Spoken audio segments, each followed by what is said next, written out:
এর আগে কখনো আমি করিনি, এবারই প্রথম করলাম প্যাকেটের পেঁয়াজু মিক্স দিয়ে। পেঁয়াজু এতটা ক্রিস্পি হয় আর এতটা মজার হয় এটা আমি নিজেও জানতাম না। এবার করেই বুঝলাম যে আমরা সাধারণত নর্মাল যে ডাল বেটে সবসময় পেঁয়াজুটা খাই তার চেয়ে এটার টেস্ট একটু আলাদা, অনেক বেশি ক্রিস্পি হয় আমার কাছে মনে হয়েছে। তো সেই রেসিপিটাই আমি আপনাদের সঙ্গে শেয়ার করছি, আমি যেভাবে আর কি বানিয়েছি।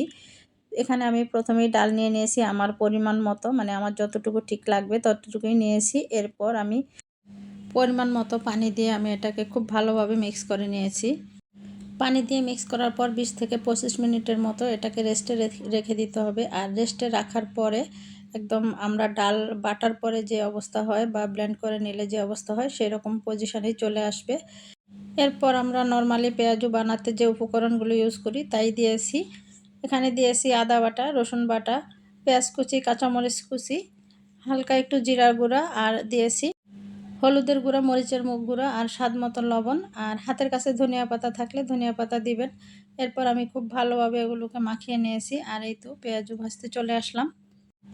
আমার বাসার মতো আপনাদের যাদের বাসায় পেঁয়াজুটা একটু বেশি পছন্দ করে তারা এভাবে পেঁয়াজু মিক্স কিনে রেখে দিতে পারেন, অথবা বাসায় পেঁয়াজু মিক্স করে জারে করে রেখে দিলে যখন খেতে ইচ্ছে করবে বানিয়ে নিতে পারবেন। নর্মালি যারা ভাত দিয়ে পেঁয়াজু খেতে পছন্দ করেন তারা কিন্তু এই পেঁয়াজুটা দিয়ে খুব সুন্দরভাবে ভাত খেয়ে নিতে পারবেন, কারণ এটা সাধারণ পেঁয়াজুর থেকে একটু বেশি ক্রিস্পি।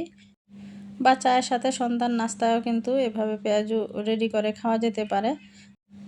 একেবারেই ঝটপট, ডাল বাটাবাটির ঝামেলা ছাড়া এত সুন্দর পেঁয়াজু হয়, না করলে বিশ্বাসই করতে পারবেন না। একবার কিনে করে দেখবেন বা বাসায়ও এই মিক্সটা রেডি করে দেখবেন, খুবই ভালো হয়। আর এই তো আমার পেঁয়াজু মিক্স দিয়ে পেঁয়াজুগুলো বানানো হয়ে গেছে।